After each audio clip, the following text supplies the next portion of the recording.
हम आज का द इंडियन एक्सप्रेस डिस्कस करेंगे। तो यहाँ पर फर्स्ट न्यूज़ G20 के बारे में, जो G20 की मीटिंग हुई थी तो उसके बारे में अभी हम देखेंगे। तो सबसे पहले हम G20 के बारे में जान लेते हैं कि वो है क्या। G20 एक इनफॉर्मल ग्रुप है 19 कंट्रीज़ और एक यूरोपियन यूनियन का, और इसमें रिप्रेजेंटेटिव्स होते हैं IMF और वर्ल्ड बैंक के भी।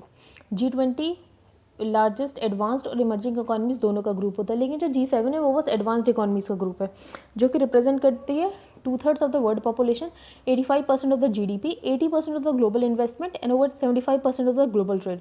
मेंबर्स कौन से G20 के, इस बार इसमें प्रीलिम्स में क्वेश्चन भी था G20 के मेंबर्स पर, तो हम देख लेते हैं कौन कौन से मेंबर्स हैं इसके।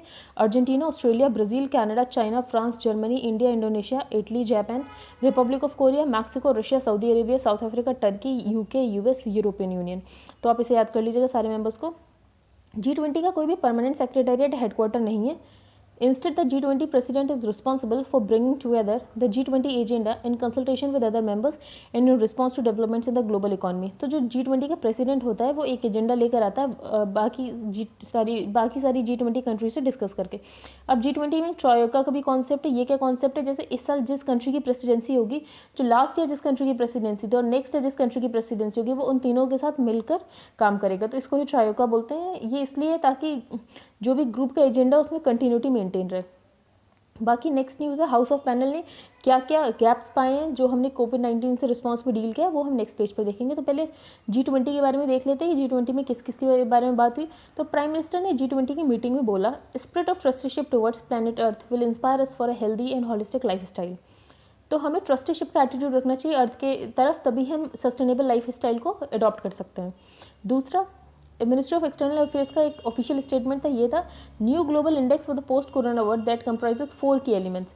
जो हम न्यू ग्लोबल वर्ल्ड क्रिएट कर रहे हैं पोस्ट कोरोना के बाद, उसमें 4 चीज़ें का हमें ध्यान रखना चाहिए, 4 की एलिमेंट्स होने चाहिए। पहला, creation of a vast talent pool, ensuring that technology reaches all segments of the society, transparency in systems of governance and dealing with mother earth with the spirit of trusteeship. तो ये आप चारों points याद रख सकते हैं।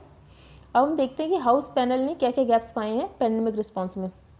तो पहला गैप हॉस्पिटल्स में, जो गवर्नमेंट हॉस्पिटल बेड्स थे बहुत ही ज़्यादा कम थे एज़ कम्पेयर टू द जो भी राइजिंग केस हो रहे थे। तो पहला, हमारे हॉस्पिटल फैसिलिटीज़ बिल्कुल भी अच्छी नहीं और है बहुत ज़्यादा गैप्स है हेल्थ इंफ्रास्ट्रक्चर में। Second, cost of treatment. The committee has said it apprehends that amidst the pandemic and the uncertainty in the treatment protocol.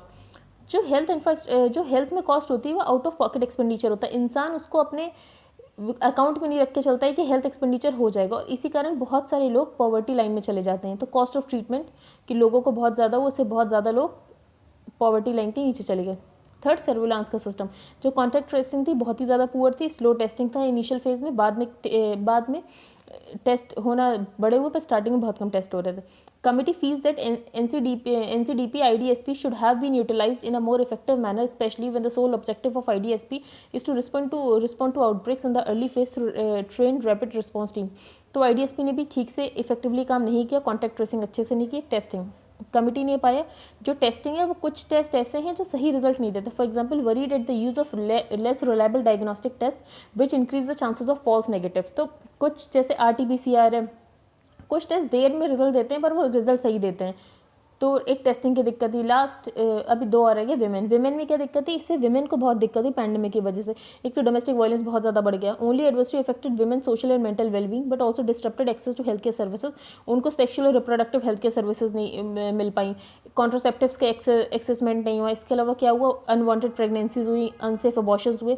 तो विमेन पर सबसे ज़्यादा इंपैक्ट देखने को मिला पैंडेमिक का। फ्रंटलाइन वर्कर्स के साथ दिक्कत हुई। जो जब पैंडेमिक आया तो आशा वर्कर से उम्मीद की गई थी कि वो बहुत अच्छा रिस्पांस दे, पर उनको इतनी ट्रेनिंग तो दी ही नहीं गई थी और हम उनसे इतने ज़्यादा रिस्पांस की उम्मीद कर रहे थे। The committees express anguish over instances of mistreatment of ASHA workers engaged in contact tracing and has said it is pain to note that community health workers were denied wages even though they are the foot soldiers of the health care systems. और उनको wages भी deny किए गए थे जब pandemic चल रहा था। तो ये कुछ इशूज़ है। मेंटल हेल्थ, इससे मेंटल हेल्थ पर बहुत ज़्यादा लोगों की फ़र्क पड़ा लॉकडाउन की वजह से। सडन लॉस ऑफ एम्प्लॉयमेंट, उनका एम्प्लॉयमेंट लॉस हो गया, सोशल आइसोलेशन हो गया, इससे साइकोलॉजिकल बर्डन बहुत ज़्यादा हो गया।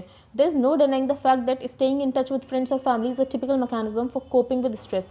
तो एक ही मैकेनिज्म होता है कि आप फैमिली के टच में, अपने फ्रेंड्स के टच में रहें तो आप इस कोप से डील कर सकते हैं जो भी आपको लॉकडाउन का इम्पैक्ट पड़ा साइकोलॉजिकल। लेकिन लॉकडाउन के टाइम पे तो ये भी नहीं कर सकते थे आप अपनों से मिल सकते थे, क्योंकि वायरस का ह्यूमन टू ह्यूमन ट्रांसमिशन था, तो इससे ज़्यादातर लोग प्रोन टू डिप्रेशन हो गए।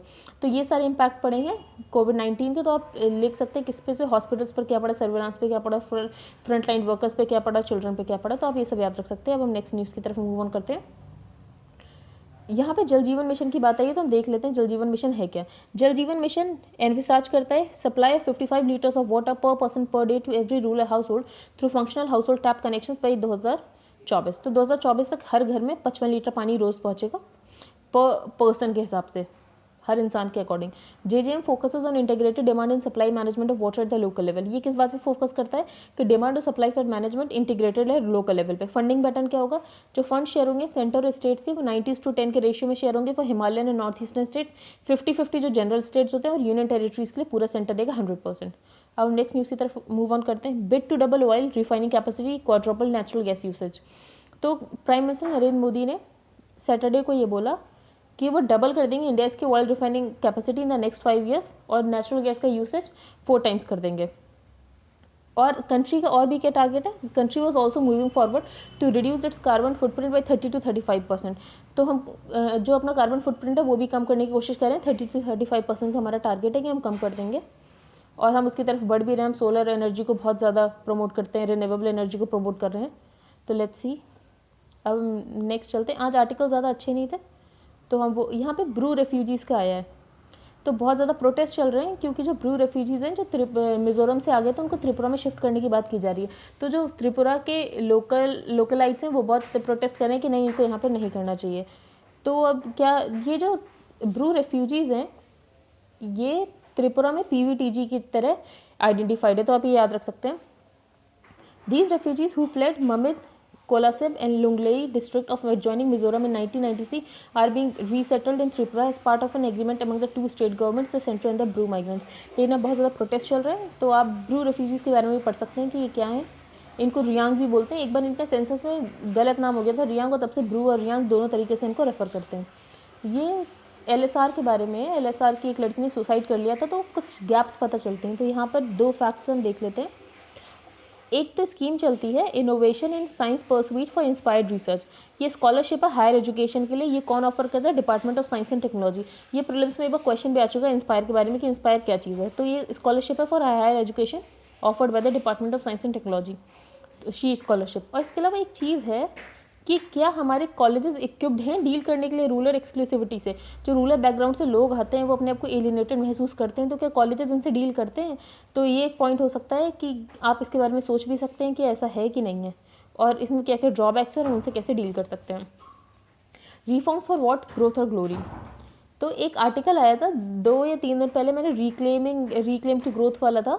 तो उसमें फिर ये आर्टिकल थोड़ा पॉलिटिकल है, पर इसमें कुछ बस रिफॉर्म्स बताए गए हैं जो कि मोदी गवर्नमेंट के टाइम में लिए गए, और कुछ रिफॉर्म्स जो कि मनमोहन सिंह जी के टाइम में लिए गए। तो हम देख लेते हैं। तो मोदी गवर्नमेंट के टाइम में कौन कौन से रिफॉर्म लिए गए, IBC, farm laws, labour laws, medical education, liberalising FDI।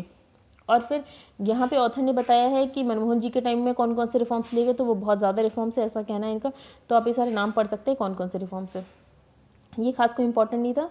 ये आर्टिकल पूरा पॉलिटिकल जम्मू कश्मीर के ऊपर। संडे को तो आर्टिकल अच्छे आते नहीं है वैसे भी UPSC के पॉइंट ऑफ व्यू से। अब हम नेक्स्ट न्यूज़ पर चलते हैं। I think that's it for today. Thank you and have a nice day.